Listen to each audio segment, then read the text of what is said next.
Nous connaissons tous certains symboles emblématiques. La Statue de la Liberté évoque les États-Unis, la Tour Eiffel incarne Paris, et ce masque, il ne fait aucun doute que c'est celui de Toutankhamon, n'est-ce pas? On pourrait croire que les historiens ont déjà exploré jusqu'au moindre détail de l'histoire du roi Toutankhamon, mais détrompez-vous. Les éléments les plus évidents passent parfois inaperçus. Par exemple, ce masque iconique ne lui appartenait pas réellement et n'avait jamais été conçu pour lui. Restez bien attentifs pour en savoir plus. Peut-on avoir un gros plan de ce masque? Merci. Vous remarquez ces trous? Ils servaient à fixer des boucles d'oreilles. Et le fait est que dans l'Égypte ancienne, les boucles d'oreilles étaient principalement portées par des femmes ou des enfants de haut rang.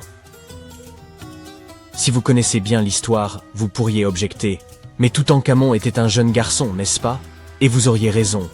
Il a accédé au trône à seulement 9 ans. Hélas, son règne fut de courte durée, car il est mort très jeune. À 9 ans, il portait donc peut-être encore des boucles d'oreilles, mais il a probablement cessé d'en mettre en grandissant. Cela semble logique, n'est-ce pas? En réalité, pas tant que ça. Il aurait été très surprenant que l'on prépare un masque funéraire pour un enfant, car personne ne s'attendait à ce qu'il meure si tôt. Et certainement pas à 9 ans. Sa disparition soudaine suggère plutôt que le masque utilisé n'était que la meilleure option disponible au moment de son trépas. D'autres indices indiquent que ce masque a été choisi dans l'urgence. Bien que son corps momifié ait pu attendre quelque temps, ses proches souhaitèrent lui assurer un passage rapide vers l'au-delà. Certains spécialistes pensent même que la peinture du tombeau n'avait pas encore séché lorsqu'il fut scellé. Pourtant, observez son masque, c'est une œuvre d'art. Impossible qu'il ait été réalisé à la hâte. Il est bien plus raffiné que les simples masques en cartonnage. Cette pièce emblématique mesure 53 cm de haut, est sertie de pierres précieuses et arbore une barbe postiche en or massif de 2,5 kg, portant le poids total du masque à 10 kg. D'accord, il faut admettre que tout cela devient un peu déroutant. On parle donc d'un masque d'enfant mais qui arbore une barbe. Je doute que vous ayez déjà croisé un garçon de 9 ans avec un bouc, et moi non plus. Prenons un instant pour y réfléchir. Le visage d'un adulte n'a rien à voir avec celui d'un enfant. Un détail intéressant, la croissance faciale ralentit considérablement après 16 ans, ce qui signifie qu'à sa mort, à 19 ans, Toutankhamon aurait indéniablement eu des traits d'homme. Imaginez un instant qu'on ait tenté d'ajuster un masque enfantin sur un adulte. Ça aurait été absurde, et personne n'aurait pu laisser une telle erreur se produire. Écartons donc cette hypothèse. Venons-en à la seconde possibilité. Si vous vous souvenez bien, des spécialistes avancent que ce masque aurait d'abord appartenu à une femme. C'est précisément là qu'intervient la question de la barbe. Selon certaines analyses, elle aurait pu être ajoutée ultérieurement. Plus intrigante encore.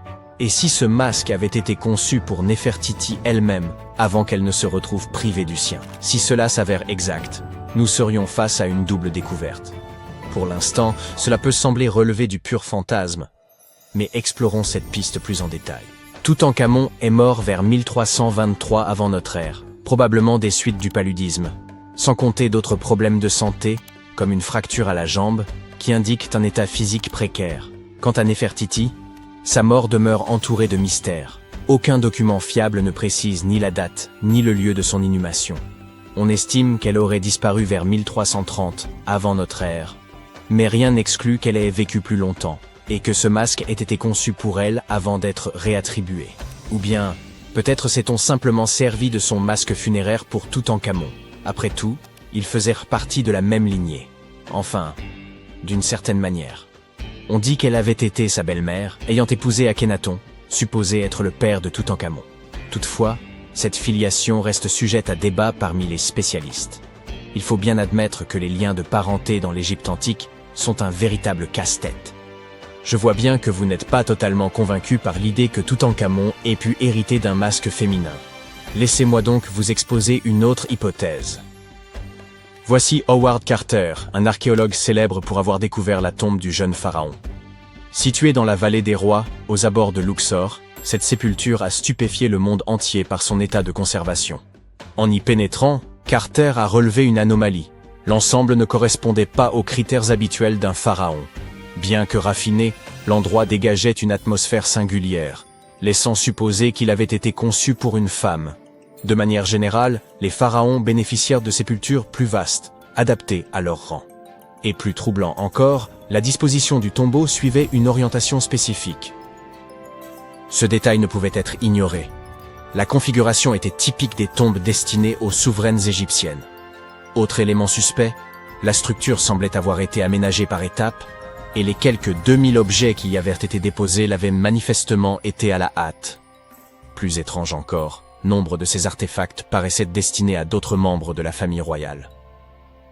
Carter a mis au jour ce site funéraire en 1922, mais son caractère étrange demeurait inexpliqué. Près d'un siècle plus tard, Nicholas Reeves a pensé avoir percé le mystère. Selon lui, le roi Toutankhamon n'aurait peut-être pas été le premier occupant de cette tombe. Il a avancé l'hypothèse que le tombeau inviolé de la reine Néfertiti pourrait se dissimuler derrière les parois de la chambre funéraire du jeune pharaon. Nicholas a passé des mois à analyser des clichés en haute résolution, scrutant chaque pixel avec minutie. Un jour, il s'est attardé sur des scans détaillés révélant la texture des murs sous les couches de peinture. Il a alors cru discerner les contours de deux portes dissimulées, scellées et recouvertes d'enduit pour les rendre invisibles. Plus il observait, plus l'idée paraissait plausible. Pourrait-il s'agir d'un tombeau dans un tombeau ? Il a ainsi émis l'hypothèse qu'une salle de stockage cachée se trouvait derrière le mur occidental du tombeau de Toutankhamon et que sa chambre funéraire ne constituait que la section la plus externe d'un ensemble de pièces agencées en enfilade. L'idée était séduisante, mais pardon de vous décevoir. La théorie de Reeves a été réfutée. Pour vérifier son bien-fondé, les chercheurs ont utilisé un radar à pénétration de sol afin de sonder l'invisible. Reeves pensait que d'éventuels vides dans la structure pouvaient révéler l'existence de salles annexes. En 2015, un expert a même cru en identifier une. Pourtant, après des vérifications approfondies l'année suivante, il est apparu qu'aucun passage secret n'existait. Néfertiti n'est d'ailleurs pas la seule souveraine d'Égypte dont le lieu de sépulture demeure une énigme fascinante. Une légende intrigante rapporte que Cléopâtre aurait un jour déclaré « Aucun homme ne trouvera jamais ma tombe ». Elle ne croyait pas si bien dire, surtout lorsque l'on sait que la personne ayant le plus progressé dans cette quête n'est autre qu'une femme.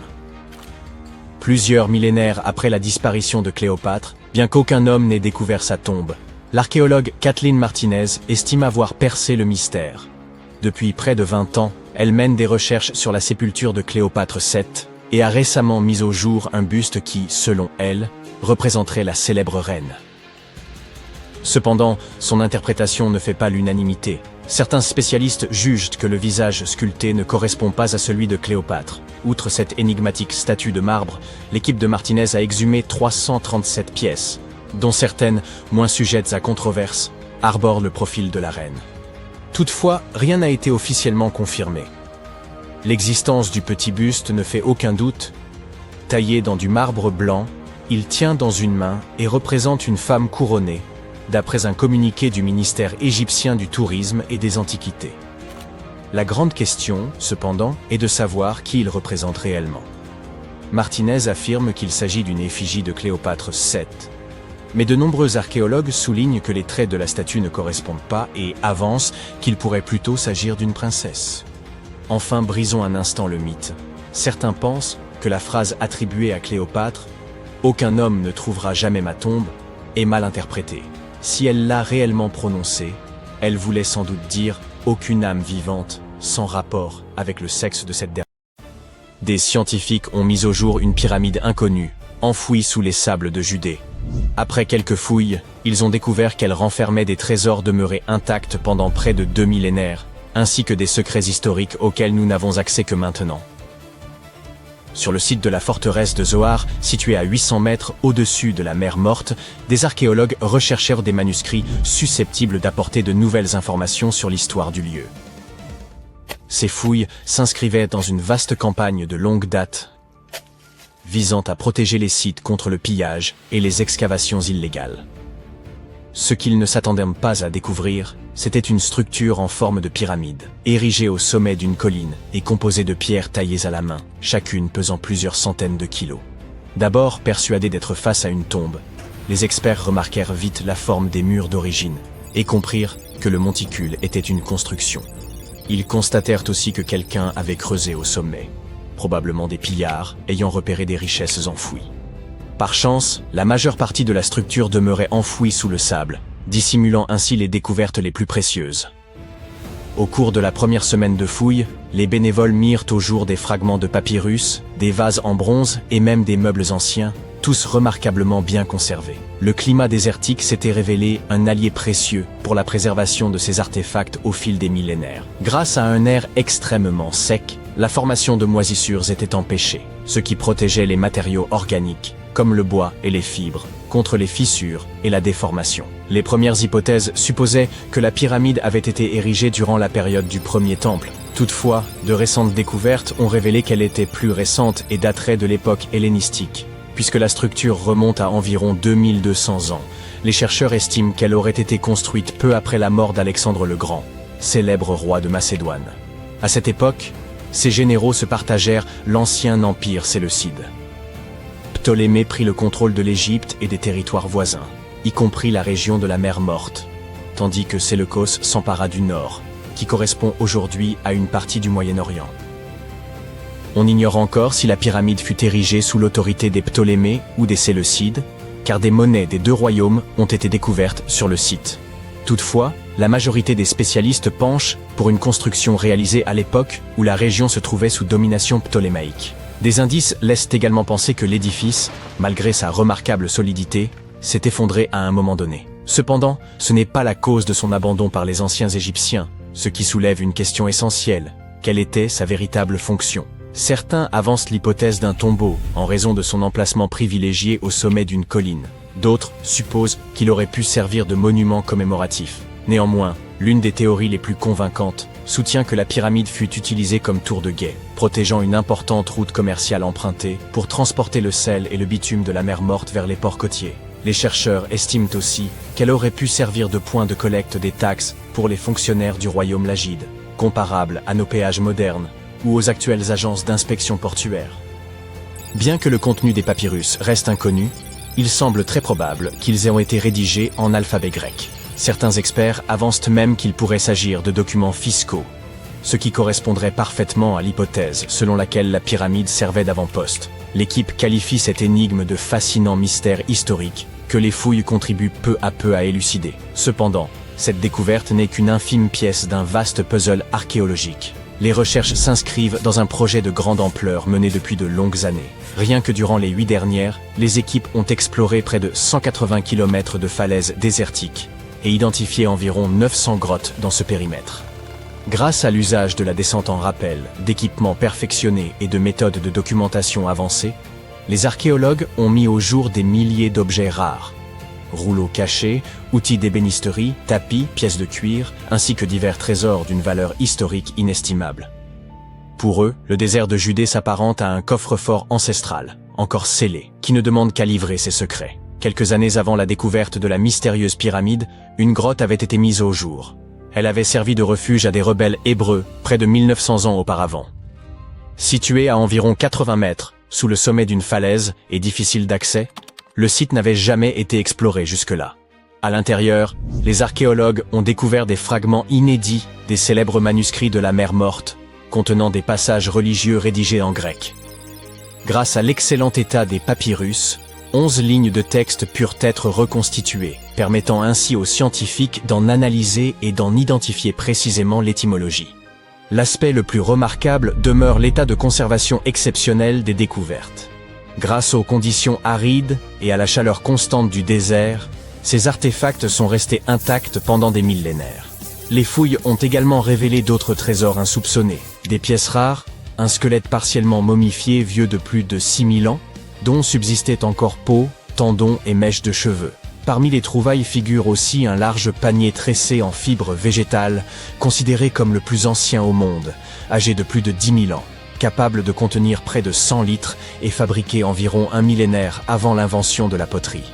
Parmi ces trésors historiques, un autre a particulièrement retenu l'attention de la communauté scientifique, un petit fragment de tissu âgé d'environ 3800 ans. Mais il ne s'agit pas d'un simple morceau de textile. Teint avec la rare couleur écarlate, citée à de nombreuses reprises dans les anciens textes religieux, cette pièce constitue la plus ancienne preuve connue de tissu coloré à partir d'insectes appelés cochenille, responsable de cette teinte rouge intense. Ce pigment était très prisé, au même titre que le bleu royal ou la pourpre, car les insectes vivaient dans les chênes et ne pouvaient être récoltés que durant une brève période de l'année. Ces teintures étaient donc réservées aux tissus sacrés, tels que les vêtements des prêtres, signalant statut et importance religieuse. Bien que ce fragment soit d'une grande valeur archéologique, sa taille reste minuscule, moins de 2 ou 3 cm. Le fragment fut découvert en 2016 lors de fouilles dans la dite « grotte des crânes ». On ignore comment ce tissu y est parvenu. Selon les experts, il démontre que l'on savait déjà teindre les fibres de laine il y a environ 3800 ans. Il apporte également la preuve que l'industrie textile antique employait déjà des animaux, à peu près au moment où les hommes commençaient à produire des sources écrites. Les tissus colorés avec ce type de teinture apparaîtront plus tard, mais ce fragment reste bien plus ancien que tout autre exemplaire connu, ce qui le rend tout à fait exceptionnel. Une autre découverte marquante remonte à 1980, lorsqu'une graine vieille de plus de 1000 ans fut retrouvée et a donné naissance à un arbre mystérieux surnommé Sheba. Les scientifiques ont consacré 14 années à sa culture, et l'arbre atteint aujourd'hui environ 3 mètres de haut. Ils ont ensuite émis l'hypothèse qu'il pourrait appartenir à une lignée éteinte ayant jadis prospéré dans la région. La graine remonte à une période comprise entre 993 et 1202 de notre ère, et l'on estime que Sheba pourrait être un arbre biblique traditionnellement associé à la guérison. Bien que l'espèce exacte n'ait pu être déterminée, puisque l'arbre n'a pas encore fleuri, il appartient au genre Commiphora, apparenté à des plantes africaines renommées, comme l'arbre amir. Mais le temps a révélé une particularité encore plus remarquable. Ses feuilles et résines contiennent des composés aux propriétés médicinales, antioxydantes et apaisantes pour la peau. L'arbre pourrait donc représenter une lignée oubliée, dont la résine, mentionnée dans des textes anciens, possédait une valeur thérapeutique. Cela illustre la manière dont les anciens pratiquaient la médecine botanique. Les chercheurs ont mis au jour d'anciens artefacts tout près de la sépulture de Toutankhamon. Il s'avère que ce lieu de repos, supposément réservé à l'élite, s'apparente plus à une nécropole commune, abritant une douzaine de cercueils en bois datant d'environ 3600 ans. D'accord, j'ai peut-être un peu exagéré. Ces 11 tombes ne se trouvaient là pas exactement à côté de celles de Toutankhamon, mais relativement proches, aux abords de la ville de Luxor. Les découvertes récentes dans les sépultures égyptiennes apportent de précieuses indications sur la vie quotidienne dans l'Égypte antique, et contre toute attente, il apparaît que les Égyptiens partagèrent de nombreuses similitudes avec nos civilisations modernes. Les femmes arborent ainsi des parures depuis la nuit des temps, et les archéologues ont exhumé un collier d'une remarquable finesse, composé de 30 perles d'améthyste et de 2 perles d'agate, ainsi qu'un pendentif en forme de tête d'hippopotame, probablement très prisé à l'époque. Les chercheurs ont également découvert 2 miroirs en cuivre, l'un doté d'un manche sculpté en forme de lotus, l'autre orné de la déesse Hathor, associée au ciel, à la féminité, à la fertilité et à l'amour. Ces fouilles récentes aux abords du tombeau de Toutankhamon ont révélé une découverte saisissante. Pour la première fois depuis des millénaires, des vestiges du temple funéraire de la reine Hatshepsut ont été mis au jour. Essayez donc de le répéter rapidement 10 fois. Finalement, oublié. Considérée comme la 2e femme à avoir régné en tant que pharaon, cette souveraine exerça son pouvoir avec courage et sagesse, laissant un héritage aussi durable que la pierre. Son temple, enfoui durant des siècles, constitue désormais une fenêtre précieuse sur une époque marquée par les intrigues et la ferveur spirituelle. Les archéologues ont exhumé plus de 1000 blocs de pierre richement ornés en périphérie du temple funéraire d'Hatshepsut. Peu de femmes réussirent à accéder au trône dans l'Égypte antique. À proximité, une autre tombe a été découverte. Elle appartenait à Djehutimès, intendant du palais de la reine Tétichéri. La reine Hatshepsut semble avoir bien plus de tombes, ou plutôt d'atouts, cachés dans sa manche. Contrairement aux pyramides, ces tombes ont été directement creusées dans la roche, illustrant une approche singulière de la préservation de l'âme dans l'au-delà. Les fouilles ont permis d'exhumer plusieurs objets anciens fascinants. Des jouets en argile, des masques de momies, des scarabées ailés et quelques amulettes. Malheureusement, il est probable que bien d'autres artefacts aient disparu au fil des siècles, car des visiteurs moins scrupuleux que les archéologues ont exploré le site avant eux. il y a fort à parier que des pillards aient mis la main sur certaines pièces de grande valeur. Pourtant, ils ont laissé derrière eux quelques vestiges intéressants pour les chercheurs, notamment des poteries destinées aux offrandes de pain et de viande, ainsi que des arcs, suggérant un lien entre les propriétaires de ces tombes et l'armée égyptienne. En parlant de protection de l'âme, elle est bien plus essentielle qu'on ne pourrait le croire, surtout lorsqu'on se promène aux abords de Luxor à la recherche de secrets enfouis. Vous n'êtes pas du genre à craindre la malédiction de Toutankhamon, n'est-ce pas? Laissez-moi vous raconter ce qui est arrivé à ceux qui l'ont bravé, mais n'allez pas tout prendre au pied de la lettre. Pendant des années, certains égyptologues, en particulier ceux qui prêtaient foi au paranormal, ont été convaincus qu'une malédiction pesait sur les découvertes liées à Toutankhamon. Cette croyance prenait racine dans la mort brutale et inexpliquée de plusieurs membres de l'équipe ayant exhumé son tombeau en 1922. Puisqu'aucune explication scientifique évidente ne justifiait ces décès, il était plus simple de les attribuer à une force surnaturelle et d'éviter de se poser davantage de questions. Or, il semble que cette fameuse malédiction ne soit qu'un mythe. En réalité, ces décès pourraient être liés à l'exposition à des radiations mortelles. Mais d'où provenaient-elles? Après tout, si la radioactivité fut découverte au XIXe siècle, il est difficile d'imaginer que les anciens Égyptiens aient eu accès à du radium pour illuminer le tombeau de Toutankhamon d'une lueur inquiétante. Alors, quelle est la véritable explication? Il se pourrait que des déchets toxiques soient à l'origine de ces morts mystérieuses. Des niveaux élevés de radiation issus de l'uranium et d'autres substances dangereuses auraient été piégés dans le tombeau depuis plus de 3000 ans. D'ailleurs, il se murmure que la chambre funéraire de Toutankhamon contiendrait encore aujourd'hui des taux de radiation si élevés que toute personne y pénétrant risquerait de développer une maladie incurable due à tant d'exposition. Et si cela vous semble exagéré, dites-vous que vous pourriez frôler un niveau de contamination similaire si vous laissez moisir des restes de nourriture au fond de votre frigo pendant un mois. Toutefois, cette radioactivité ne se limite pas au tombeau de Toutankhamon. La recherche d'artefacts égyptiens est proprement fascinante mais tout aussi périlleuse. De nombreuses tombes de l'Ancien Empire affichent des niveaux de radiation anormalement élevés. Les compteurs Geiger ont détecté des radiations sur 2 sites proches des pyramides de Gizeh, et du radon, un gaz radioactif, a été relevé dans plusieurs tombes souterraines de Saqqara. Il est probable que les bâtisseurs de ces sépultures aient eu conscience de ces toxines. Des avertissements gravés sur les murs mettent en garde contre une mort inévitable pour quiconque ose profaner ces lieux. L'une des inscriptions prévient « Quiconque violera ce tombeau périra d'un mal qu'aucun médecin ne saura comprendre ». D'autres formules évoquant l'interdit causé par des esprits maléfiques ont sans doute renforcé la peur de ces malédictions antiques. Depuis toujours, ces avertissements intriguaient les archéologues. Mais un événement survenu il y a un siècle a ravivé la crainte des malédictions. En 1922, peu après l'ouverture du tombeau de Toutankhamon, Lord Carnarvon, qui avait financé l'expédition, mourut dans des circonstances mystérieuses, de même que de nombreuses personnes ayant exploré la tombe. Arthur Weigel, un égyptologue britannique présent lors de l'ouverture du tombeau, est d'ailleurs considéré comme l'un des artisans du mythe de la malédiction. Ironie du sort, il mourut prématurément en 1934, alors qu'il n'avait qu'une cinquantaine d'années. Certains avancent que son décès pourrait être lié à une exposition prolongée aux radiations. Sur les 26 personnes présentes lors de l'ouverture, 6 périrent dans les 10 années suivantes. Toutefois, ces disparitions ne sont pas toutes imputables aux rayons X. Les causes variaient: asphyxie, AVC, insuffisance cardiaque, pneumonie et même empoisonnement. Sinistre, n'est-ce pas?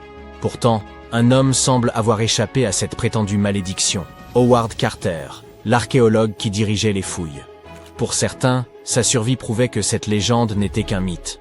Après sa découverte, Carter publia plusieurs ouvrages avant d'abandonner progressivement l'archéologie pour le commerce d'antiquités destinées aux musées.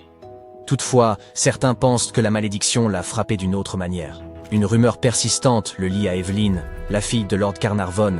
On raconte qu'il l'aimait éperdument, mais qu'elle épousa un autre homme. Désespéré, il aurait choisi de rester célibataire jusqu'à la fin de sa vie. Une autre forme de malédiction, plus subtile, mais tout aussi cruelle. D'autres ont affirmé qu'ils avaient eu une liaison durant son séjour en Égypte, mais que tout s'était terminé avec la mort de son père et son départ définitif du pays. Néanmoins, ces récits manquent de preuves. Evelyn n'avait que 6 ans lorsqu'ils se sont rencontrés, et leur relation est restée cordiale jusqu'à la fin. Présente à ses funérailles, elle faisait partie des rares invités, mais elle a nié toute romance, affirmant qu'ils n'étaient pas si intimes. Un an après la découverte de la tombe de Toutankhamon, Évelyne épousa le politicien Sir Brograve Beauchamp et eut une fille. Cette même année, Beauchamp visita la sépulture avec ses parents, sous la conduite de Carter. Ce dernier ne se maria jamais, et, hormis ses spéculations posthumes autour d'Évelyne, aucune autre relation amoureuse ne lui fut attribuée. Si la légende de la malédiction ajoute une touche intrigante à son histoire, son tempérament distant vis-à-vis des relations était déjà évident bien avant l'ouverture du tombeau. Carter n'était tout simplement pas quelqu'un de sociable. En 1939, après un long combat contre la maladie, il finit par succomber. Il avait 64 ans, une espérance de vie tout à fait ordinaire au Royaume-Uni à cette époque, si bien que personne ne jugea sa mort suspecte ni ne l'associa à une quelconque malédiction.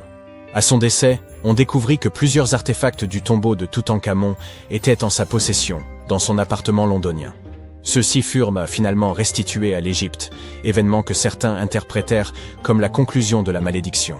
Peut-être que s'il n'avait pas conservé ses souvenirs chez lui, il aurait vécu bien plus longtemps. Quant aux autres décès, ils conservent une part de mystère. La théorie de la malédiction a sans doute été renforcée par des événements troublants survenus lors des fouilles. Carnarvon développa une grave infection après une simple piqûre de moustique. Et au moment de l'ouverture du tombeau, le Caire connut une panne de courant inexplicable suivie d'une tempête de sable. En Angleterre, le chien de Lord Carnarvon, Suzy, s'échappa de la demeure et se mit à aboyer frénétiquement, sans raison apparente, du moins si l'on en croit les témoins. Plus étrange encore, au moment exact où son maître rendit son dernier soupir, l'animal poussa un hurlement avant de s'effondrer, inerte. Peut-être que les radiations n'ont finalement joué aucun rôle, et que les anciens artefacts du tombeau de Toutankhamon étaient réellement porteurs du...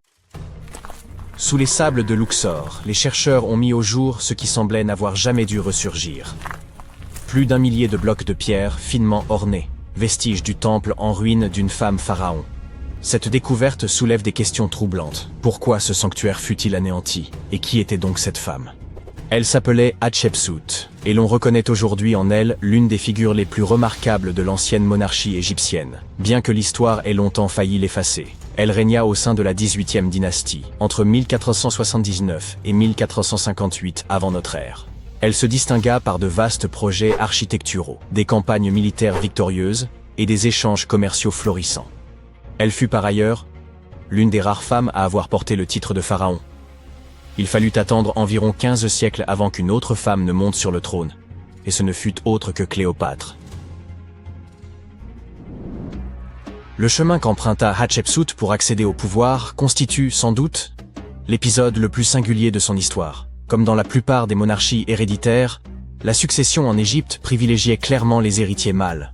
Ainsi, lorsque Thoutmôsis Ier eut pour premier enfant une fille, l'ordre dynastique s'en trouva profondément contrarié. À la mort du souverain, quelques années plus tard, le trône revint à Thoutmôsis II, qui régna brièvement, avant de le transmettre à son jeune fils, Thoutmôsis III, encore en bas âge. Hatshepsut se trouvait être la belle-mère du futur pharaon. Elle endossa donc naturellement le rôle de régente auprès de son beau-fils, trop jeune pour gouverner. Mais au bout de 7 années, elle prit une initiative sans précédent. Elle s'empara du pouvoir suprême et s'autoproclama pharaon d'Égypte. Il ne s'agissait pas d'une simple ambition personnelle. Hatshepsut avait pleinement conscience que, pour asseoir son autorité, elle devait se faire reconnaître comme souverain légitime. Elle adopta donc les attributs royaux dans leur intégralité, y compris la barbe postiche symbolique des pharaons. Statues et hiéroglyphes la représentaient fréquemment en homme, arborant le pagne traditionnel et la coiffe sacrée. Ce n'était toutefois nullement un déguisement. Les spécialistes s'accordent à dire qu'elle n'a jamais cherché à dissimuler son identité. Sur ces statues, on retrouve fréquemment des titres féminins comme « fille de Ré », ainsi que des formules grammaticales mêlant les genres, à l'instar de « Sa Majesté » elle-même. Par ses choix, elle signalait clairement qu'en dépit de l'adoption des symboles royaux masculins, elle assumait pleinement sa condition de femme. Mais cette stratégie ne suffisait pas. Afin de légitimer son autorité, elle imagina une généalogie d'origine divine soigneusement construite. Elle déclara que le dieu Ammon, prenant l'apparence de son père Thoutmôsis Ier, s'était uni à sa mère, faisant d'elle l'issue de l'union céleste. Cette revendication était loin d'être anodine. Les pharaons étant perçus comme des dieux sur terre, le fait de s'associer à Amon renforçait considérablement la légitimité de son ascension. Les bas-reliefs des temples figuraient de cette naissance divine, Amon la désignant comme son héritière légitime. Ces récits n'étaient pas de simples mythes, mais des instruments politiques destinés à asseoir son autorité sans contestation. Elle adopta en outre un nouveau nom, Mat-Kare, que l'on peut traduire par « la vérité est l'âme du dieu soleil ». Le concept de Maat occupait une place essentielle dans la pensée religieuse égyptienne, incarnant l'ordre, la justice et l'harmonie sacrée. Il appartenait au pharaon de faire régner ce principe pour préserver l'équilibre du royaume. En choisissant ce nom, Hatshepsut affirmait son statut de souveraine légitime, investie d'un devoir sacré. Son règne fut remarquable. Elle guida l'Égypte vers une période florissante, marquée par la paix, l'essor économique et de vastes chantiers architecturaux. Elle entreprit la restauration de nombreux sanctuaires à travers le pays, mais son œuvre la plus emblématique demeure son temple de Deir el-Bahari, un édifice d'une beauté saisissante, creusé dans les falaises de Luxor. Hatshepsut lança l'un des chantiers les plus ambitieux de toute l'histoire égyptienne, ordonnant l'édification de temples, d'obélisques et de monuments destinés à graver son règne dans l'éternité. Certains avancent qu'elle poursuivit les travaux de l'allée des Sphinx, cette majestueuse voie bordée de statues qui menait au sanctuaire de Karnak. Pour beaucoup, son accomplissement architectural le plus remarquable réside dans les obélisques monumentaux qu'elle fit tailler d'un seul bloc de granit. L'un d'eux, pesant plus de 320 tonnes, se dresse encore de nos jours. Mais au-delà de l'architecture, elle étendit aussi l'influence de l'Égypte par le commerce. Elle dépêcha une expédition vers le mythique pays de Pont, que l'on situe aujourd'hui en Somalie ou en Érythrée, en rapportant des trésors tels que l'or, l'ivoire ou des créatures exotiques. Cette flotte, fendant la mer Rouge, inaugura la première mission commerciale documentée de ce type, forgeant des liens économiques durables pour les générations futures. Et pourtant, malgré cette réussite éclatante, un fait troublant survint après la disparition d'Hatshepsut. Son successeur, et beau-fils, Thoutmôsis III, longtemps éclipsé par son règne, prit une décision radicale. Il ordonna l'effacement de son nom de la mémoire collective. Ses statues furent mutilées, ses inscriptions effacées, ses hauts faits attribués à d'autres. Tout se passa comme si elle n'avait jamais existé. Certains avancent que Thoutmôsis III souhaitait rétablir ses prérogatives légitimes de souverain, tandis que d'autres estiment que ce sont des dirigeants ultérieurs qui, mal à l'aise avec l'idée d'une femme pharaon, cherchèrent à rétablir la suprématie masculine. Mais cette rivalité posthume ne s'arrêta pas là. Le conflit d'influence entre la belle-mère et le beau-fils se poursuivit dans la pierre. Bien après la mort d'Hatshepsut, Thoutmôsis III fit ériger son propre temple tout près du sien, dans la vallée des rois. Toutefois, il introduisit une modification. Son édifice fut bâti 3 mètres plus haut que celui de sa prédécesseur. Ce geste n'avait rien d'anodin. Il s'agissait d'une proclamation symbolique destinée à reléguer son héritage dans l'ombre.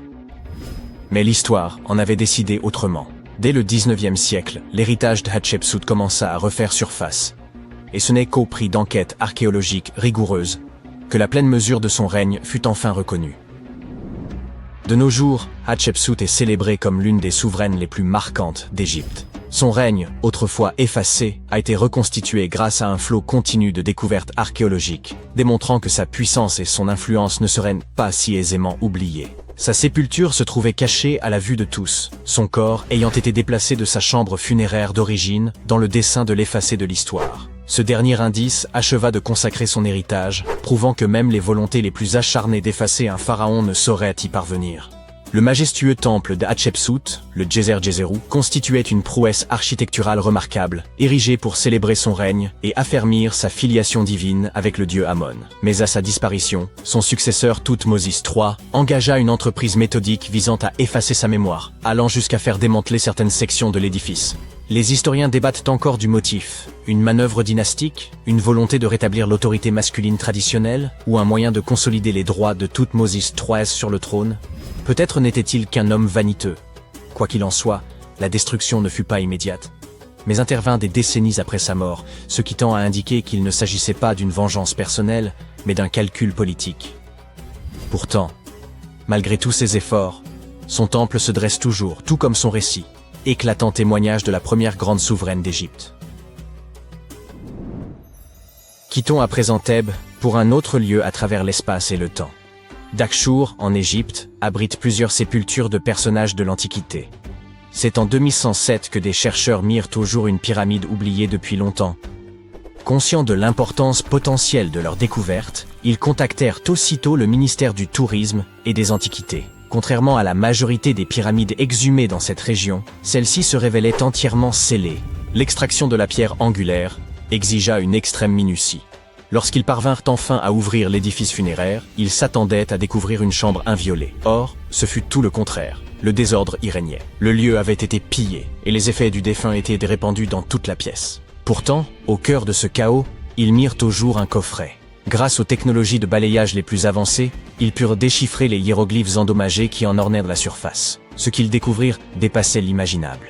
Un nom s'y lisait très nettement, celui de la princesse Hatshepsut. La mise au jour de cette sépulture, en 2017, suscita un grand nombre d'interrogations. Des analyses complémentaires révélèrent que les restes n'étaient pas ceux de la célèbre reine, mais d'une autre Hatshepsut, une princesse ayant vécu sous la 13e dynastie égyptienne. Le fait que sa tombe ait été pillée avant même d'être scellée poussa les chercheurs à s'interroger. Les anciens auraient-ils cherché à dissimuler certaines choses liées à cette princesse? Et comment expliquer qu'il n'existe aucune trace d'elle dans les archives de l'Égypte antique? Oh, restez à l'écoute. Les égyptologues examinent depuis fort longtemps le moindre centimètre carré du site entourant la Grande Pyramide, mais ils ont pourtant négligé cette étonnante baignoire en granit rose enfouie à quelques kilomètres de là. Voici ce qu'il en est. Ce mystérieux tube ovale qui repose depuis des années à côté de la pyramide de Khéops pourrait prouver que les Égyptiens ont construit les pyramides non seulement à des fins architecturales, mais également pour produire de l'électricité, bien avant Alessandro Volta et Thomas Edison. Le plateau de Gizeh est célèbre pour ses 3 pyramides, celle de Khéops, celle de Képhren et celle de Mykérinos. Mais 2 structures plus petites se trouvent tout près, la grande excavation de Zaouiet El Aryan et la pyramide de Kaba. Certains chercheurs affirment que ces constructions n'ont jamais été achevées, tandis que d'autres pensent qu'elles ont été détruites pour des raisons plus mystérieuses. L'une de ces raisons pourrait être liée à l'utilisation initiale des pyramides de Gizeh. On pense en effet qu'elles servaient à produire de l'électricité. Pour relier ces différents éléments, il faut remonter au début du XXe siècle. C'est à cette époque qu'un architecte et égyptologue italien nommé Alessandro Barsanti décida d'examiner la pyramide de Zaouiet El Aryan. Près du site, il remarqua quelque chose d'inhabituel, des fragments de granit éparpillés. Pour un passant ordinaire, cela aurait semblé insignifiant, mais Barsanti vit tout de suite ce dont il s'agissait. En effet, les Égyptiens de l'Antiquité utilisaient souvent ces sites pour préparer les pierres avant de les transporter vers leur destination finale. La présence de granit sur le sol l'intrigua. Le granit était un matériau plus coûteux que le calcaire généralement utilisé pour les pyramides, ce qui suggérait qu'il avait peut-être été destiné à une structure importante et cachée. À une profondeur de 21 mètres, les archéologues découvrirent peu après un énorme bloc de granit rose.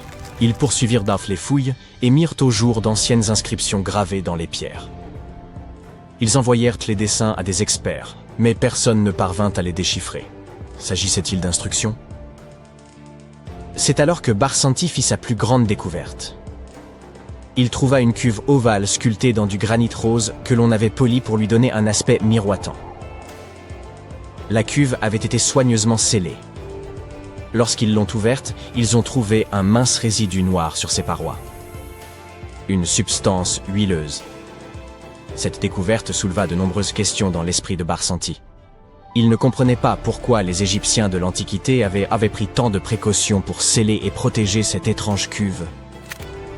En 1911, Barsanti dut abandonner ses efforts visant à élucider le mystère de cette fosse. Cependant, ces découvertes intriguèrent les chercheurs du monde entier, qui émirent leurs propres hypothèses. L'une de ces théories modernes suggère que les pyramides auraient pu faire partie d'un ensemble plus vaste. Selon elle, la pyramide de Khéops aurait en réalité servi de pompe à eau destinée à irriguer cette région désertique. Apparemment, les chambres internes de la pyramide fonctionnaient comme un système hydraulique. Dans les années 1990, un ingénieur prit cette théorie au sérieux et étudia la chambre souterraine de la pyramide. À sa grande surprise, il trouva des traces de dégâts causés par l'eau. Il semblerait que la pyramide générait de puissantes ondes de compression, également appelées impulsions, capables de produire de l'électricité. Cela a soulevé une question importante. Les anciens Égyptiens auraient-ils utilisé les pyramides comme générateurs pour produire de l'électricité? Sur le papier, cela s'est avéré possible. Cependant, parvenir à un consensus sur la fonction initiale des pyramides est probablement l'une des choses les plus difficiles au monde. Nous ne sommes donc toujours pas sûrs à 100% de cette théorie. En dehors de cela, l'Égypte reste un terrain idéal pour l'étude du passé de l'humanité. Les scientifiques viennent de découvrir ce qui ressemble à un centre de commande cosmique, similaire à la fameuse salle que l'on voit dans les films mettant en scène Doctor Strange.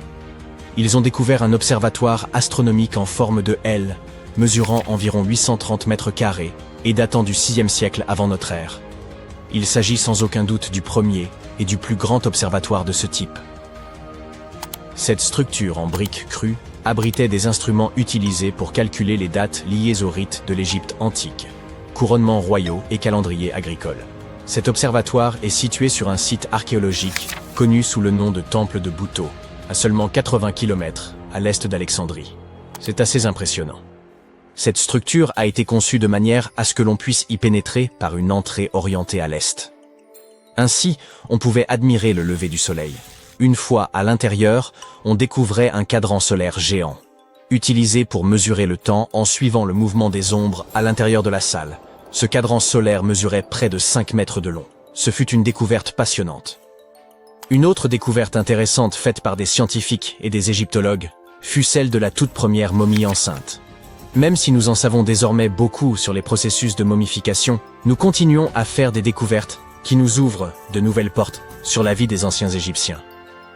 Il a fallu beaucoup de temps pour découvrir que cette momie était enceinte au moment de son embaumement, car elle avait été placée dans un cercueil masculin. Plus précisément, celui d'un prêtre. Les historiens affirment qu'au XIXe siècle, de nombreux marchands mélangèrent les cercueils afin de les vendre. Oui, cela signifie qu'ils les ouvraient et échangeaient les momies pour satisfaire leurs clients. Ce fut une énorme surprise, car ils espéraient en apprendre davantage sur les problèmes de santé dans l'Antiquité lorsqu'ils ont ouvert ce cercueil. Mais ils se sont retrouvés avec un autre problème sur les bras, les pratiques prénatales dans l'Égypte antique. Cette femme momifiée, qui a vécu il y a environ 2000 ans, était âgée de 20 à 30 ans lorsqu'elle est décédée. Elle a été découverte à Thèbes, et ses restes étaient incroyablement bien conservés. Vous voyez, les recettes de momification variaient à travers l'Égypte. Dans le cas de cette femme, les chercheurs ont pu déterminer qu'elle appartenait à la haute société, car elle a été enterrée avec des amulettes spéciales. Cependant, comme les méthodes de momification différaient considérablement selon les villes et les époques, il nous faut encore approfondir nos recherches afin de comprendre pourquoi elle fut embaumée avec son bébé. En parlant de momies, des scientifiques ont fouillé un lieu de repos à Saqqara, également en Égypte, et ont mis au jour 2 ateliers d'embaumement. L'un était destiné aux humains et l'autre aux animaux sacrés. Apparemment, ces ateliers remontent à environ 2400 ans. Ils étaient équipés de lits en pierre, de pots en argile et de récipients rituels, tout ce dont on avait besoin pour momifier. Mais ce n'est pas tout. Les archéologues ont également découvert du fromage conservé dans des jarres derrière des tombes vieilles de plus de 3000 ans. Oui, du fromage. Cela montre que les anciens Égyptiens étaient également très doués pour la conservation des aliments. Ils savaient comment conserver les denrées à long terme, et pas seulement les momies. Cela nous montre qu'ils appliquaient leurs techniques de conservation aux aliments comme au corps, et nous donne un aperçu de leur impressionnant savoir-faire. Les scientifiques ont également découvert l'une des plus anciennes momies intactes d'Égypte. À leur grande surprise, elle était entièrement recouverte d'or. Les momies égyptiennes recouvertes d'or sont très rares, mais ils ne s'attendaient pas à ce que celle-ci soit la plus ancienne jamais découverte. La momie était assez bien conservée, et ils ont pu identifier les restes d'un homme riche appelé Hekashepes. De nombreux symboles témoignent de son importance, notamment le bandeau qu'il portait sur la tête et le bracelet sur sa poitrine. Il était également vêtu d'une tunique et d'une ceinture, ce qui permettait de préserver la belle apparence d'une personne après son décès. Pour le découvrir, les chercheurs ont dû ouvrir le lieu de sa dernière demeure à l'aide de mortiers. En gros, c'était comme s'ils ouvraient une machine à remonter le temps, tout comme les Égyptiens de l'Ancien Empire l'avaient fait il y a 4300 ans. Quand on y pense, C'est comme si l'on pénétrait dans une capsule temporelle. Mais, assez parlé de momies, les scientifiques ont également découvert quelque chose de très intéressant au-dessus des pyramides. Ils ont dû utiliser un instrument très sophistiqué pour cela. Le radar ionosphérique à longue portée et basse latitude, qui permet de voir des ondes invisibles loin dans le ciel. Ce radar leur a permis de découvrir d'énormes bulles flottant dans l'air au-dessus des pyramides. On appelle cela des bulles de plasma, et elles causent des ravages sur les technologies modernes. Elles peuvent en effet perturber les signaux GPS et téléphoniques dans un rayon de plusieurs centaines de kilomètres. Ces bulles sont immenses, parfois aussi grandes que des villes. Elles ont pour origine l'épuisement soudain des particules chargées dans l'ionosphère. Ainsi, au lieu de se répartir uniformément, elles restent agglomérées sous forme d'ondes. Il s'agit d'une découverte importante, car elle peut aider les scientifiques à comprendre comment empêcher ces ondes de perturber nos technologies. En 1850, l'égyptologue français Auguste Mariette se rendit sur la terre des pharaons en quête de manuscrits, mais tomba par hasard sur une tête de sphinx qui émergeait des dunes. Après avoir dégagé le sable, il comprit que ce sphinx marquait l'entrée d'une structure souterraine. Quelques mois plus tard, il pénétra finalement dans le Sérapéum de Saqqara. À l'intérieur, il découvrit un gigantesque sarcophage en granit contenant les restes de 64 taureaux. Les scientifiques restent émerveillés par la technologie qu'utilisèrent les anciens Égyptiens pour déplacer ces immenses blocs. Le Sérapéum, construit vers 3000 ans avant notre ère, était une sépulture souterraine dédiée au taureau sacré Apis, vénéré dans l'Égypte ancienne. Il comportait un long corridor de près de 150 mètres, bordé de vastes salles de pierre. Certains sarcophages, pesant jusqu'à 100 tonnes, soit l'équivalent de 50 voitures moyennes, étaient réalisés avec une précision remarquable, présentant des angles parfaits de 90 degrés. Ornés de hiéroglyphes et de gravures, ces pièces détaillaient les récits et l'importance accordée au taureau Apis. Aujourd'hui, seuls 24 sarcophages subsistent. Dans l'Égypte antique, les taureaux Apis occupèrent une place prépondérante en raison de leur lien avec le dieu Ptah. Ils étaient perçus comme porteurs de son esprit et de sa sagesse, tout en soutenant le pharaon et son peuple. Les prêtres identifiaient ces taureaux sacrés en recherchant des signes distinctifs. Un triangle blanc sur le front, symbole de lumière divine, une marque dorsale évoquant l'aile d'un vautour, et une forme de scarabée sous la langue, associée à la réincarnation. Lorsqu'un taureau portait ces marques, il était considéré comme élu par Ptah et traité avec vénération. Ces animaux vivèrent dans un temple dédié à Memphis, ville où l'on honorait Ptah, et bénéficièrent des soins les plus attentifs, ainsi que d'offrandes de visiteurs désireux de recevoir leur bénédiction. À leur mort, les taureaux Apis étaient momifiés et honorés avec la plus grande solennité. Lorsque Mariette pénétra dans le Sérapéum, il observa des traces de rouleaux sur le sol des galeries et découvrit 2 treuils horizontaux en bois, chacun muni de 8 leviers. Par la suite, d'autres explorateurs signalèrent la présence de doubles rails. Les chambres funéraires étaient situées à un niveau inférieur au sol du couloir. Pour positionner les sarcophages, les ouvriers remplissèrent ces chambres de sable, permettant ainsi un déplacement en ligne droite. Ensuite, le sable était progressivement retiré, abaissant doucement les sarcophages dans des emplacements parfaitement taillés dans la roche. Une inscription en pierre trouvée dans le Sérapéum mentionnait qu'à l'époque de Ptolémée II, en 247 avant notre ère, il fallait 28 jours pour placer un seul sarcophage avec son couvercle. L'incroyable précision des sarcophages, notamment leurs angles de 90 degrés, s'explique également par les avancées géométriques des anciens Égyptiens. Dès 1850 avant notre ère, ils rédigèrent des traités de géométrie, démontrant qu'ils connaissaient une valeur approximative de pi et savaient recalculer le volume d'une pyramide tronquée. Ces compétences avancées en mathématiques expliquaient leur capacité, 5 siècles plus tard, à sculpter des surfaces parfaitement planes. Bien que tout cela puisse sembler logique, certains pointent des incohérences. La taille des sarcophages dépasse largement celle des taureaux, alors que les pharaons étaient inhumés dans de petits cercueils, à peine adaptés à leur corps.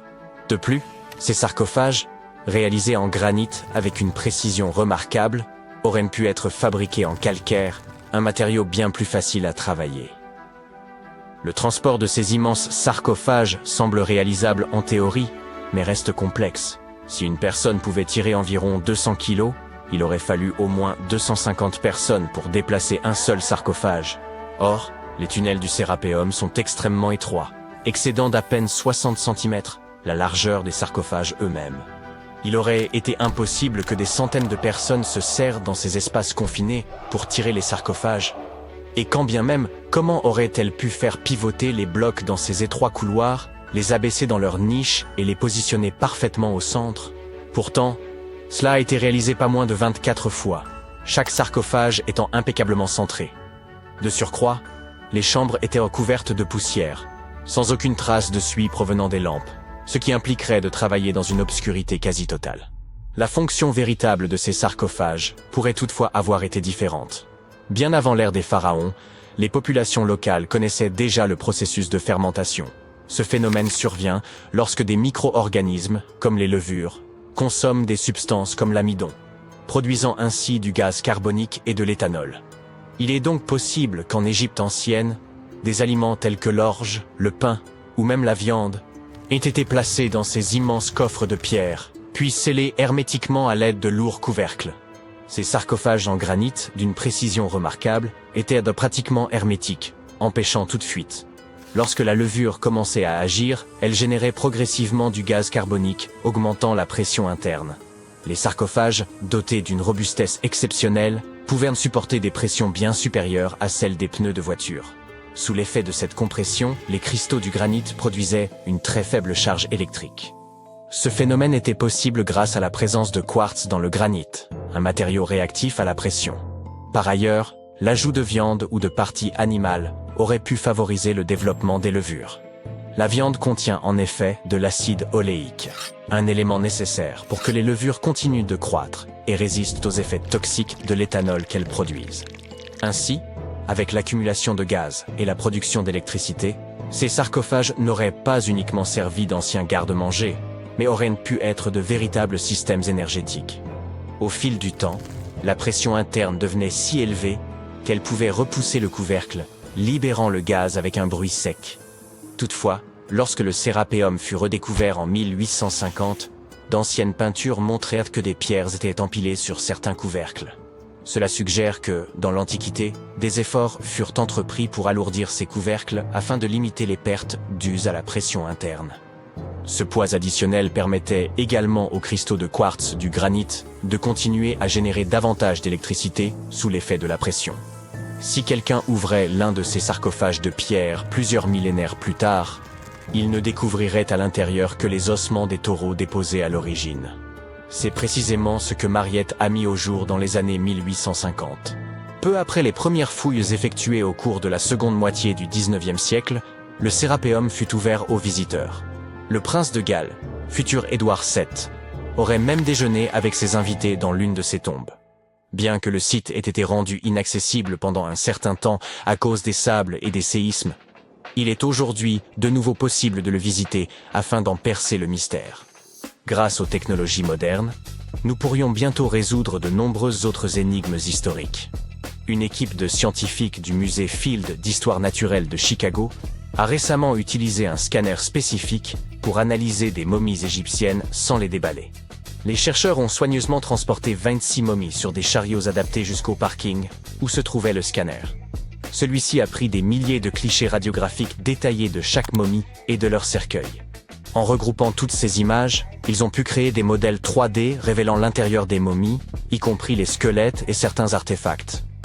Ces images devraient permettre aux archéologues de mieux comprendre les pratiques funéraires égyptiennes, remontant à plus de 3000 ans. Bien que la phase de numérisation ait été réalisée en seulement 4 jours, l'analyse complète des données pourrait prendre jusqu'à 3 ans. Les chercheurs ont néanmoins déjà pu découvrir quelques détails personnels sur certaines momies. L'une des figures momifiées les plus célèbres du musée est Chenet Aa, une aristocrate ayant vécu dans l'Égypte ancienne il y a environ 3000 ans. Elle serait décédée à la fin de sa trentaine ou au début de sa quarantaine. Les embaumeurs avaient inséré du rembourrage dans son cou pour éviter qu'il ne s'affaisse, garantissant ainsi que son corps demeure intact à travers les âges. Ils avaient également placé des yeux artificiels dans ses orbites afin qu'elle conserve une apparence complète dans l'au-delà. Pendant plus de 3000 ans, personne n'a su que cet endroit existait. Et puis, tout d'un coup, des archéologues qui faisaient des fouilles près d'Alexandrie ont découvert quelque chose de vraiment surprenant. Une ville égyptienne oubliée. Ce lieu est enseveli sous des ruines grecques et cache des secrets qui pourraient réécrire l'histoire des pharaons et de leurs armées. L'un des artefacts retrouvés, qui ressemble à une simple cruche à vin, a déjà tout bouleversé. Nous pensions tout connaître de ce qui avait de l'importance sur la carte de l'Égypte ancienne. Pyramides, Thèbes, Luxor, Alexandrie. Mais non, cette carte vient d'être mise à jour. Cette nouvelle ville était un lieu majeur et date d'il y a environ 3400 ans. On vient de la découvrir sur un site appelé Kom El Nugus. Cet endroit est situé à l'ouest d'Alexandrie et se trouve entre la Méditerranée et un lac d'eau salée qui porte le nom de lac Mariout. Cette découverte a fait se foncer quelques sourcils. Les scientifiques pensaient que cet endroit était autrefois vide et qu'il n'avait été habité que par les Grecs vers 332 avant notre ère. Mais il s'avère que des gens vivaient à Kom El Nugus bien avant cela. Alors que les archéologues fouillaient ces ruines grecques, ils ont remarqué quelque chose d'inattendu. Des murs en briques crues. Oui, vous savez, comme pour les pyramides, le genre de choses que les Égyptiens construisaient à l'époque du Nouvel Empire. Ces briques de terre crue sont faites de boue, d'argile, de sable et de paille. Ces ingrédients étaient mélangés avec de l'eau et séchés au soleil, pas cuits. Les Égyptiens les ont utilisés pendant des milliers d'années pour construire des maisons, des temples, des palais. Et oui, les pyramides. Bien sûr, d'autres civilisations ont également utilisé les briques de terre crue, mais celles dont se servaient les Égyptiens ont quelque chose de particulier. Ils utilisaient la paille qui poussait dans leur région, différents styles de disposition et de mortier. C'est ce qui a permis aux experts de comprendre que les Égyptiens étaient présents à Kom El Nugus. Ce seul fait a surpris la communauté scientifique.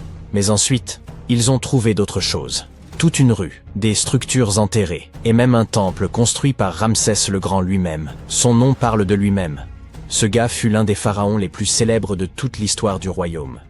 Il a régné sur l'Égypte ancienne pendant 66 ans, a mené de grandes batailles, et il adorait construire toutes sortes de choses, comme ce temple. Les gens l'aimaient tellement que les pharaons suivants ont littéralement prétendu être lui et ont inscrit son nom sur leur bâtiment. C'est alors que les archéologues ont compris qu'ils n'étaient pas en train d'examiner de simples briques dans un village. C'était toute une ville enfouie. Ils se sont immédiatement mis à creuser davantage. Et il s'est avéré que tout ça avait été finement planifié. Le lieu avait été construit avec beaucoup de soin. Les rues avaient des drains pour empêcher la pluie de venir détériorer les murs en briques crues. Il y avait aussi de petites chapelles funéraires avec des inscriptions dédiées aux soldats. Cela suggère que cet endroit était peut-être une base militaire. Et cela change énormément de choses. Dans l'Égypte ancienne, quand l'armée arrivait, c'était pour une raison. Alors, de quoi s'agissait-il? Protection, conquête, contrôle de quelque chose d'important. Dans le cas de cette ville, on pense que c'est le vin, l'eau et le commerce, à la lisière du désert, qui avaient fait marcher l'armée. Le plus fou, c'est que nous ne connaissons pas encore exactement l'ampleur de ce site. L'équipe n'en a découvert qu'une partie jusqu'à présent. Il pourrait y avoir des fortifications, des entrepôts, des bâtiments administratifs et plus de structures religieuses et royales sous toute cette terre. Nous ne savons pas non plus comment cette ville s'appelait dans les temps anciens. Son nom est encore enterré, mais on pourrait le découvrir un jour, peut-être à l'intérieur d'un mur, peut-être sur un parchemin, peut-être sur une autre cruche cassée. L'un de ces pichets s'est déjà avéré être une merveille fascinante. Un morceau de peau en céramique, appelé amphore, portait un sceau royal pressé dessus, et ce sceau portait le nom de Méritaton. La princesse Méritaton n'était pas n'importe qui. Elle était la fille aînée de la reine Néfertiti et une des sœurs aînées du roi Toutankhamon. Oui, c'est exact, Néfertiti et Toutankhamon ont bien leur place dans cette histoire. Tout cela s'est déroulé environ un siècle avant que Ramsès le Grand ne construise l'un de ses temples ici. Il semble que la ville ait été fondée à l'époque d'un autre pharaon, le pharaon Akhenaton, époux de la reine Néfertiti, père de la princesse Méritaton et du futur roi Toutankhamon. Ce gars, Akhenaton, était un peu imprévisible. C'était le genre de personne qui devient vraiment bizarre quand il s'agit de ses lubies. Il essaya de changer complètement la religion de l'Égypte, forçant tout le monde à adorer le disque solaire, Aton, au lieu des divinités habituelles. En gros, il dit à tout le royaume que leur mythologie était fausse, et qu'à partir de maintenant, il n'y aurait plus d'Osiris, plus de Thoth ni de Seth, seulement la lumière brute du soleil. Et oui, cette époque porte le nom de période amarnienne. Et il s'est donné à fond. Il a changé son nom, construit une toute nouvelle capitale, Amarna, au milieu du désert, redessiné des temples, réécrit des hymnes, et même interdit les images religieuses traditionnelles. Même l'art est devenu fou à l'époque, les gens ont commencé à avoir des têtes allongées, des bourrelets ventraux, et toute cette humanité et vulnérabilité fut gravée dans la pierre. C'était délibérément bizarre. Il voulait montrer que les membres de sa famille n'étaient pas des dieux parfaits, mais des vaisseaux humains de lumière divine. Tout le monde devait sourire maladroitement et faire semblant, parce qu'il était le pharaon, après tout. Le plus farfelu, c'est qu'après son règne, son fils Toutankhamon a inversé tout ce qui était lié au disque solaire. Il a littéralement changé son nom de Toutankhaton, ce qui signifie « image vivante de l'Aton ». Le disque solaire, en Toutankhamon, ce qui signifie « image vivante d'Amon », l'une des grandes divinités anciennes. Le roi Toutankhamon a donc ramené les anciennes divinités, rouvert les temples et effacé autant que possible l'héritage d'Akhenaton. On dirait que sa famille n'aimait pas vraiment le culte du soleil, après tout. Pendant ce temps, cette cruche de vin découverte montre que la ville était probablement active, prospère et pleine de vie, à l'époque d'Akhenaton. Et c'est énorme. Jusqu'à présent, il n'y avait aucune preuve que ses idées et projets révolutionnaires s'étendaient jusqu'au nord. La cruche montre également que les vignobles et la production de vin existaient au nord du royaume. Le vin était vraiment une affaire de grande importance, justifiant l'établissement d'une base militaire. La princesse Méritaton a très probablement utilisé cette cruche. Tout comme son frère, elle est née sous le signe du soleil et fut nommée d'après celui-ci. Son nom, également orthographié Méritaton, signifie « bien-aimé de l'Aton ». En tant que fille aînée du pharaon et de sa reine, née en plein milieu de changements religieux radicaux, elle a été élevée pour accomplir les devoirs d'une future reine.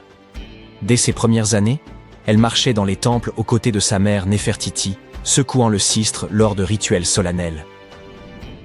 Elle était présente lorsqu'Akhenaton a établi sa capitale, Amarna. Il aimait clairement sa famille. Le visage de Méritaton fut gravé sur ses murs de pierre plus que celui de quiconque. Dans chaque temple, dans chaque scène sacrée, son visage apparaît et vénéré. Les événements deviennent flous dans l'histoire après le décès de son père. Le trône vacillait. Le roi Toutankhamon était très jeune, âgé de seulement 9 ans, lorsqu'il a dû assumer ses nouvelles responsabilités. Méritaton semble avoir été un bref intermède entre son père et son jeune frère. Elle a épousé un homme du nom de Smenkhkare. Les historiens ne sont même pas certains de l'identité de cet homme mystérieux. Il a même pu s'agir d'une invention, le roi fantôme d'une dynastie en ruine, ou alors, c'était son frère. Quelle que soit la vérité, ces deux-là ont pris le pouvoir et ont régné ensemble pendant un certain temps. Méritaton a obtenu le titre de grande épouse royale, un titre d'un pouvoir immense. Mais Smenkhkare a été un souverain de très courte durée. Il est décédé après environ 1 an seulement. Certains historiens émettent l'hypothèse que Méritaton était la véritable dirigeante, la pharaone informelle, car son frère était encore trop jeune.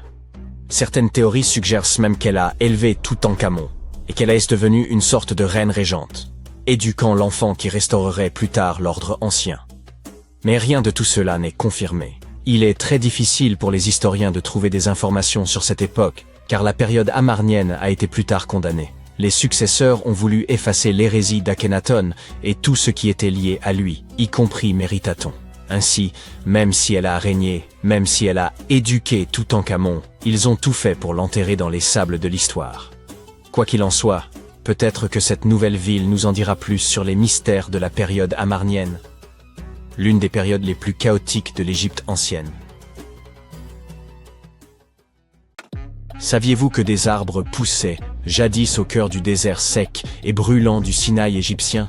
Aussi surprenant que cela puisse paraître, c'est pourtant exact. Récemment, des archéologues ont mis au jour une avenue bordée d'arbres, une authentique voie verte, menant à une immense forteresse ancienne. Non, ce n'est ni un mirage, ni une illusion, née d'un esprit trop fertile, bien que le mien le soit. Cette découverte renverse complètement notre perception de la vie dans les déserts de l'Égypte ancienne. Faisons un bref retour en arrière. Le site concerné, baptisé Tel Abou Saifi, se trouve dans le nord de la péninsule du Sinaï. Longtemps considéré comme un simple recoin poussiéreux de l'histoire, on l'associait à des vestiges datant des époques ptolémaïques et romaines. Autrement dit, les siècles ayant suivi la conquête d'Alexandre le Grand et l'appropriation du territoire par l'Empire romain. Or, une récente campagne de fouilles menée à l'initiative du ministère égyptien du Tourisme et des Antiquités, a révélé bien plus qu'un avant-poste oublié. Il s'agissait d'une véritable forteresse militaire, dotée de tranchées défensives, de routes pavées, de fours à chaux, de casernes, et même de logements pour les familles des soldats.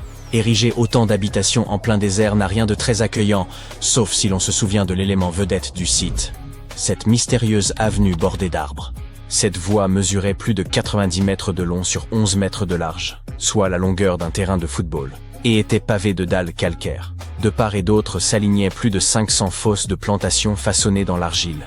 Il ne s'agissait pas d'un simple ornement, de véritables arbres y furent plantés, formant une allée ombragée menant droit à la forteresse. Imaginez-vous traverser ce corridor, sous un soleil écrasant, soudainement enveloppé par une canopée protectrice. Voilà une entrée grandiose, une sorte de tapis rouge antique, ou plutôt un tapis vert. Il ne s'agissait pas simplement d'embellir les lieux. La présence de centaines d'arbres dans ce désert, il y a plus de 2000 ans, révèle une maîtrise remarquable. Les Égyptiens de l'ère ptolémaïque n'étaient pas seulement des bâtisseurs de monuments. Ils excellaient aussi dans la gestion de l'eau. Dans une région où la pluie est aussi rare qu'un selfie avec le pharaon, ils ont réussi à faire pousser des arbres en rang serré. Prenez un instant pour y songer. Pour réussir à irriguer autant d'arbres dans le désert, il leur fallait un système d'irrigation ou de transport d'eau remarquablement élaboré. Un dispositif capable d'acheminer et de répartir l'eau avec efficacité dans un environnement aussi hostile. Ont-ils canalisé des nappes souterraines, capté des pluies saisonnières, employé un ingénieux système d'arrosage, peut-être pas aussi sophistiqué, mais tout de même, leur avance était indéniable. Voici ce qu'il faut garder à l'esprit. Les Égyptiens avaient déjà démontré une parfaite maîtrise de la gestion des eaux.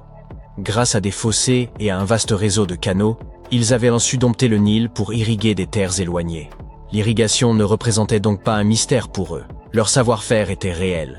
Et de surcroît, le climat du Sinaï, il y a 2 millénaires, fait encore débat. Nombreux sont ceux qui estiment que cette région était autrefois plus verdoyante. Il suffit d'observer ces montagnes abruptes et ces reliefs tourmentés, semblables à des sculptures façonnées par la puissance d'anciens cours d'eau, pour soupçonner que l'eau y jouait jadis un rôle bien plus considérable.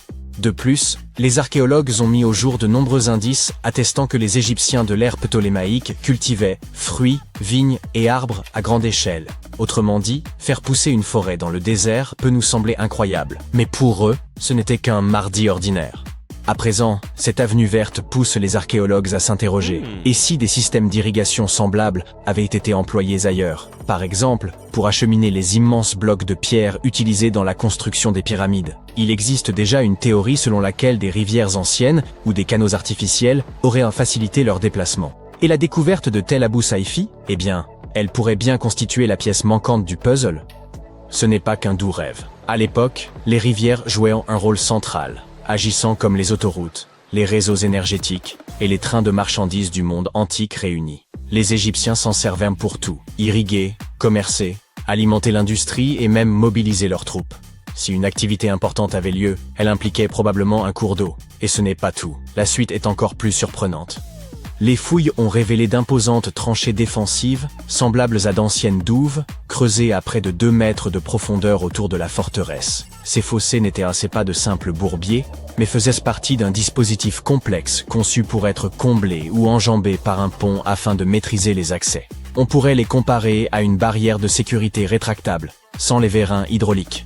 Tandis que ces tranchées protégèrent de la forteresse des intrusions, la vie y battait son plein. Comme nous l'avons mentionné, les archéologues ont découvert des logements militaires. Il semblerait que les soldats y vivaient avec leurs familles. Ainsi, cette forteresse n'était pas qu'un simple baraquement, mais une véritable communauté dynamique, avec ses repas, ses habitudes, des enfants s'amusant ça et là, et certainement beaucoup de bavardages autour de la table.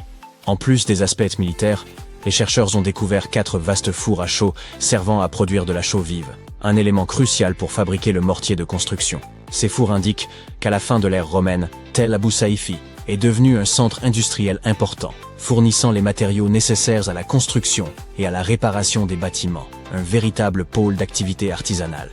Mais l'histoire se complique encore. Sous les routes, tranchées et fours, les archéologues ont mis au jour les vestiges d'une structure antérieure, un mystérieux bâtiment. S'agirait-il d'une 3e forteresse, encore plus ancienne, d'un cimetière oublié ou d'une cité perdue? Le mystère reste entier, Mais il est clair que cette découverte ouvre une nouvelle page passionnante de recherche, l'un des rebondissements archéologiques majeurs de la décennie. Que faut-il en conclure? Eh bien, pour commencer, cela bouleverse bon nombre d'idées reçues sur la vie dans les déserts de l'Égypte ancienne. On les a longtemps considérés comme des frontières naturelles, arides, hostiles et dépeuplées. Or, cette découverte laisse penser qu'ils furent jadis verdoyants et habités. Non parce que le climat était très différent, mais parce que les Égyptiens savaient, avec un génie remarquable, soumettre la nature à leurs besoins. Ils ne se contentèrent pas de survivre au désert, ils le façonnaient. Cela relance aussi le vieux débat sur l'ingéniosité technique des anciens Égyptiens. S'ils ont pu bâtir au cœur du Sinaï une forteresse dotée de douves, de routes arborées, d'un réseau d'irrigation et d'installations artisanales, est-il vraiment invraisemblable d'imaginer qu'ils aient pu concevoir des systèmes hydrauliques pour déplacer les blocs des pyramides? Oublier la théorie des anciens extraterrestres. Distrayante, certes, mais qui nous détourne d'une réalité fondamentale, ces peuples étaient d'une intelligence remarquable. Une bonne partie de ce que nous appelons aujourd'hui technologie moderne n'est que l'héritage d'une ingéniosité antique. Et l'on ignore combien de savoirs précieux se sont perdus en chemin. Pendant ce temps, les fouilles se poursuivent. Les chercheurs entreprennent une cartographie complète de Tel Abou Saifi afin de comprendre l'agencement global du site. Certains envisagent d'analyser le sol pour repérer d'anciennes racines, voire identifier les essences qui poussaient autrefois. Si des palmiers dattiers s'y trouvaient, par exemple, nous serions peut-être face à la plus ancienne allée de fruits secs au monde. Vous vous doutez bien que l'intérêt de ces découvertes dépasse le seul cadre de l'histoire. Elles résonnent aussi avec les défis de notre époque. Face aux dérèglements climatiques et aux canicules de plus en plus éprouvantes, il devient urgent de se demander ce que ces civilisations disparues, capables de faire fleurir le désert, pourraient encore nous enseigner. S'il fallait ne retenir qu'une chose, Tel Abou Saifi nous rappelle que la civilisation égyptienne ne se résume pas à des pyramides, des pharaons et leurs momies. Ce peuple comptait des bâtisseurs clairvoyants, des architectes du vivant et des esprits résolument pragmatiques. Ils n'attendaient pas que la nature comble leurs besoins. Ils la façonnaient selon leurs desseins.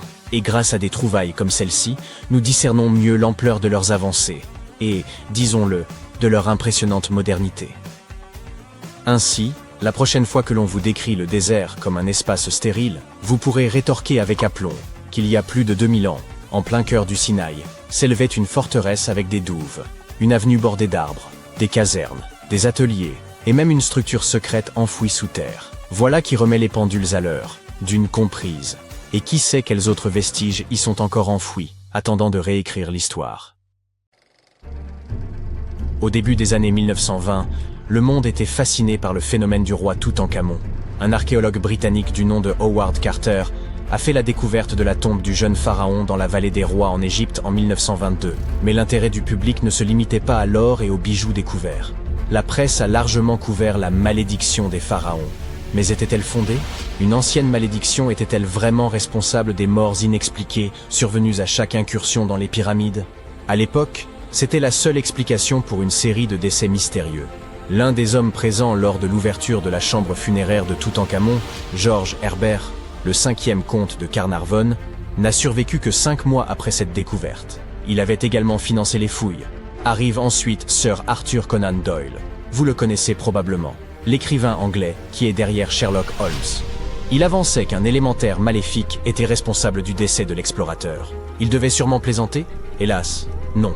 Les journaux ont continué d'associer la malédiction des pharaons à chaque décès d'égyptologues. Comme leur nom l'indique, ce sont les scientifiques qui étudient les anciennes cultures égyptiennes. L'archéologue qui a ouvert la tombe du roi Toutankhamon est décédé 17 ans après la découverte. La cause de sa mort, la maladie de Hodgkin, n'était pas un secret. Malgré cela, des journalistes du monde entier ont continué à évoquer une malédiction, ce qui commençait à friser le ridicule. La science devait pourtant fournir une explication rationnelle, n'est-ce pas? Eh bien, c'est exactement ce qu'elle a fait, et elle était liée à la présence de moisissures communes. Des champignons nocifs, tels que l'aspergillus, peuvent survivre pendant de longues périodes dans des tombes scellées. Lorsqu'ils sont inhalés par des gens dont le système immunitaire est affaibli, cela peut entraîner un risque élevé d'infection. Aujourd'hui, les médecins pensent que c'est ce qui est arrivé aux malheureux explorateurs il y a plus d'1 siècle. Les scientifiques savent maintenant que ce type de champignon prospère particulièrement bien sur les céréales. Or, la tombe de Toutankhamon était remplie d'offrandes sous forme de paniers remplis de céréales crues et de pain. Les chercheurs ont également trouvé d'autres variétés de champignons sur les anciennes momies égyptiennes. Ces moisissures peuvent entraîner de graves complications pour les êtres humains. le danger inhérent aux matières organiques en décomposition est bien réel. Il suffit de regarder à l'intérieur de votre réfrigérateur. Tous les restes de nourriture commencent à se décomposer après seulement 3 à 4 jours. Vous pouvez donc imaginer ce qui se produit avec de la nourriture dans une chambre scellée pendant des milliers d'années. La nourriture n'est qu'un type de matériau organique. Le bois en est un autre. Lorsqu'il est exposé à l'eau ou à l'humidité de l'air, il commence également à se détériorer. Il n'est pas nécessaire de se rendre en Égypte pour observer les effets de ce processus. Tout bâtiment abandonné dans votre quartier peut en témoigner. Lorsqu'un morceau de bois est mouillé et n'a pas moyen de sécher, c'est là que surviennent les dommages. Des champignons aux insectes xylophages, la liste est longue. La pourriture du bois pose un problème structurel considérable, car les poutres et les planchers sont souvent constitués de ce matériau. Il est donc préférable de ne pas pénétrer dans un bâtiment en décrépitude, au risque de facilement perdre pied. Mais ce n'est que la partie émergée de l'iceberg. Les matériaux de construction ont évolué depuis l'époque des pharaons, mais les risques associés ont également changé. Un exemple frappant est l'amiante. Jusqu'aux années 1970, cette substance était largement utilisée dans de nombreux matériaux d'isolation domestique, des chaudières à l'insonorisation. Dotée de microfibres, l'amiante offrait une isolation thermique remarquable. Cependant, les États-Unis ont interdit son utilisation en 1989, suivi par l'Europe la décennie suivante. Cette décision a été motivée par le risque pour la santé que représente l'amiante lorsqu'il est endommagé. L'inhalation de ces fibres peut entraîner de graves problèmes de santé, et les structures abandonnées regorgent souvent de ce matériau, sans personne pour en assurer l'entretien. Vous comprenez maintenant le danger encouru. Un autre matériau fréquemment rencontré dans les anciens bâtiments est le plomb. Les Romains de l'Antiquité utilisaient des tuyaux de plomb pour acheminer l'eau des sources jusqu'à leurs habitations. Et ils utilisaient également des ustensiles de cuisine en plomb, ce qui n'était probablement pas la décision la plus avisée. En effet, le plomb et l'eau ne font pas bon ménage en raison d'un phénomène appelé corrosion. Mais ce problème n'est pas uniquement historique. Les autorités américaines n'ont interdit l'utilisation de tuyaux en plomb qu'en 1986, ce qui signifie que 7% des foyers américains utilisent encore des conduites d'eau faites de ce métal. De plus, jusqu'au milieu des années 1960, la peinture au plomb était couramment utilisée pour revêtir les boiseries. Dans les bâtiments abandonnés, cette couche de peinture s'est depuis longtemps écaillée, exposant ainsi la poussière de plomb, que toute personne qui manipule des portes et des fenêtres risque d'inhaler. Les particules de poussière sont au moins visibles à l'œil nu, ce qui n'est pas le cas du monoxyde de carbone. Ce gaz est incolore, donc impossible à voir, et inodore, donc impossible à sentir. Il est donc difficile de détecter une fuite de monoxyde de carbone. Comment ce gaz dangereux s'échappe-t-il généralement ? En raison d'un mauvais entretien. Or, les bâtiments abandonnés ne bénéficient d'aucun. Ainsi, alors que vous explorez une vieille usine, vous pourriez subitement ressentir des étourdissements et de terribles maux de tête. Ce ne sont là que quelques-uns des symptômes d'une intoxication au monoxyde de carbone, parmi les plus bénins. Mais quelle en est la source ? Il suffit qu'une vieille chaudière cède enfin après des années de négligence. Nous nous heurtons à une question cruciale. Quel est le principal déterminant de la qualité de l'air à l'intérieur d'une pièce ? Si vous pensez à l'oxygène, vous faites fausse route. En réalité, les niveaux d'oxygène ne diminuent que de 0,3% en 8 heures dans une pièce hermétiquement close. Cette diminution est encore plus minime dans des conditions normales, où les portes et les fenêtres ne sont pas scellées. Ainsi, l'oxygène n'est pas le principal souci. Ce sont plutôt les niveaux de dioxyde de carbone, ou CO2, qui augmentent considérablement à l'intérieur d'une pièce fermée. Cela découle directement de la respiration humaine. Nous inhalons de l'oxygène et expirons du CO2, qui devient ainsi un gaz résiduel. Normalement, il ne représente qu'une infime fraction de l'air que nous respirons, soit 0,04%. Toutefois, dans une pièce close, des niveaux élevés de dioxyde de carbone peuvent entraîner la somnolence. Et c'est la dernière chose dont vous avez besoin lorsque vous vous trouvez dans un édifice délabré. Le dioxyde de carbone réduira votre capacité à penser clairement. Une étude intéressante menée par des chercheurs de Harvard en 2016 en témoigne. Ils ont invité des employés de bureau à venir travailler pendant 6 jours consécutifs pour effectuer un test de résolution de problèmes. Au cours de la semaine, les niveaux de dioxyde de carbone ont été progressivement accrus dans ce bureau fictif. Les résultats du même test se sont détériorés au fil du temps. Bien sûr, de nombreux facteurs entrent en jeu, mais les niveaux de CO2 ont indéniablement eu un impact sur la capacité des travailleurs à résoudre les problèmes. Cette étude s'est déroulée dans un environnement de bureau typique, et non dans un bâtiment en ruine où les visiteurs doivent surveiller chacun de leurs pas. Quand je parle de visiteurs, je fais vraiment référence à des intrus. Et l'intrusion constitue un délit, applicable tant aux propriétés privées que publiques. Si vous enfreignez la loi, vous pourriez faire face à une amende pouvant atteindre 15 000 €, voire une peine de prison. Voilà qui devrait vous faire réfléchir à 2 fois, avant de sauter par-dessus une clôture portant un panneau d'interdiction. De plus, vous pourriez ne pas être seul à l'intérieur. Vous ne saurez jamais qui d'autre se trouve dans le bâtiment. Peut-être une personne mal intentionnée. Qui sait? Cette menace n'est pas nécessairement représentée par une personne. Les animaux peuvent aussi être dangereux. Vous seriez effrayé de rencontrer un rat, par exemple. Mais le pauvre animal serait tout aussi effrayé et pourrait vous mordre. Les rats peuvent transmettre une liste assez longue de maladies. Mais leurs dents peuvent...